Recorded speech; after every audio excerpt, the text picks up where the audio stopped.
வணக்கம். இந்த வீடியோவில் நம்ம இன்னைக்கு பார்க்க போகிறது சிறுதானியத்தை யூஸ் பண்ணி பொங்கல் செய்யலாம். சிறுதானியத்தில் நான் இன்னைக்கு யூஸ் பண்ண போகிறது பான்யார்ட் மில்லட். பான்யார்ட் மில்லட்னா தமிழில் குதிரைவாளி. குதிரைவாளியை நான் யூஸ் பண்ணி சிறுதானிய பொங்கல் இன்னைக்கு எப்படி செய்யலான்னு பார்க்கலாம். ரொம்ப சிம்பிளாக ஈஸியாக ரொம்ப ஹெல்த்தியான பொங்கல் இது. ஸோ ஃபஸ்ட்டு நம்ம அதுக்கு குக்வேரை ப்ரீ ஹீட் பண்ணிக்க போகிறேன். ப்ரீ ஹீட் பண்ணிக்கலாம் ரோஸ்டிங் சிம்பிள் வர்ற வரைக்கும். ஸோ ரோஸ்டிங் சிம்பிள் வர வரைக்கும் நான் வச்சுருக்கேன்.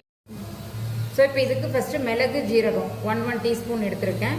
அதுக்கப்புறமா பொதுவாக நம்ம பொங்கல் போடுற எல்லா இன்க்ரீடியன்ஸும் ஜிஞ்சர் இருக்குது, கொஞ்சம் கறி லீவ்ஸ் இருக்குது, பச்சை மிளகா ஒரு ஸ்லிட்டு போட்டிருக்கேன்.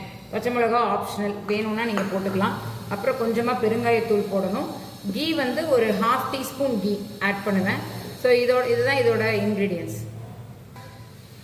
ஸோ இப்போ இந்த யூனிட் வந்து நல்லா ப்ரீ ஹீட் ஆயிடுச்சு. இதில் மிளகு ஜீரகம் இதில் போடலாம்.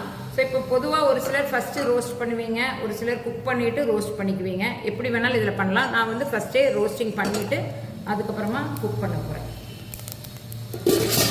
இது நல்லா ரோஸ்ட் ஆக ஆரம்பிச்சிருச்சு. மிளகு ஜீரகம் போட்டாச்சு, பச்சை மிளகாய், இஞ்சி, கருவேப்பிலை இதெல்லாமே சிம் ஃப்ளேமில் வச்சுருக்கணும். இப்போ இதில் நான் கீ கொஞ்சமாக ஆட் பண்ணிக்கிறேன். இப்போவே போடணுனாலும் போடலாம், இல்லை ஃபைனலாக நம்ம வேணும்னாலும் ஆட் பண்ணிக்கலாம். ஒரு 1/2 டீஸ்பூன் கீ ஆட் பண்ணிக்கலாம். பெருங்காயத்தூள்,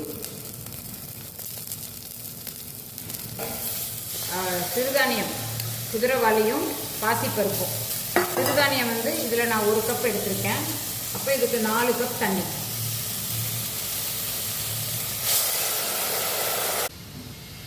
கொஞ்சமாக சால்ட் போட்டுக்கலாம். எல்லாம் போட்டு மிக்ஸ் பண்ணியாச்சு. ஜஸ்ட் ஒரு பாயில் வரட்டும். இப்போ இது கொதிச்சிருச்சு. நம்ம இதுக்கான செக்விக் லிட்டை இதில் போட்டுக்கலாம்.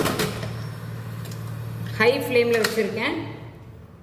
இந்த குக்கிங் வந்து சாஃப்டில் 2 மினிட்ஸ், சாஃப்ட் செட்டிங்கில் 2 மினிட்ஸ் வச்சிங்கன்னா உங்களுக்கு மில்லட் பொங்கல் ரெடி ஆகிடும். ஸோ இப்போ இந்த 2 மினிட்ஸ் முடிஞ்சிருச்சு. நம்மளுக்கு அலாரம் வந்துருச்சு. இதை நம்ம ஆஃப் பண்ணிவிட்டு ஃப்ளேமையும் ஸ்விட்ச் ஆஃப் பண்ணிடலாம். போயிடுச்சு. நம்ம இப்போ இதை ஓப்பன் பண்ணி பார்த்துடலாம். ஸோ குதிரைவாளியில் செஞ்ச பொங்கல் எவ்வளோ உங்களுக்கு நல்ல மஷியாக வந்திருக்கு பாருங்கள். கீழே பேஸ் எவ்வளோ க்ளீனாக இருக்குது. ஸோ இந்த பொங்கல் ஆக்சுவலாக பார்த்தீங்கன்னா இருக்கிற மில்லட்ஸ்லேயே இந்த பான்யார்ட் குதிரைவாளியில் தான் வந்து உங்களுக்கு ஜிஐ ரொம்ப கம்மி, கிளைசெமிக் இண்டெக்ஸ். ஸோ அதனால் டயபெட்டிஸ்க்கு இது ரொம்ப நல்லது. மெயினாக பிளட் சுகர் லெவல் ஜாஸ்தியாக இருக்கிறவங்க இந்த பான்யார்ட் மில்லட் நிறைய யூஸ் பண்ணணும், குதிரைவாளி யூஸ் பண்ணணும். ஸோ இதில் குதிரைவாளிக்கு ஆல்மோஸ்ட் ஈக்குவலாக பாசிப்பருப்பும் ஆட் பண்ணியிருக்கோம். அப்புறம் ஸ்பைசஸ் கொஞ்சம் போட்டிருக்கோம். கீ ஒரு 1/2 டீஸ்பூன் தான் ஆட் பண்ணியிருக்கேன்.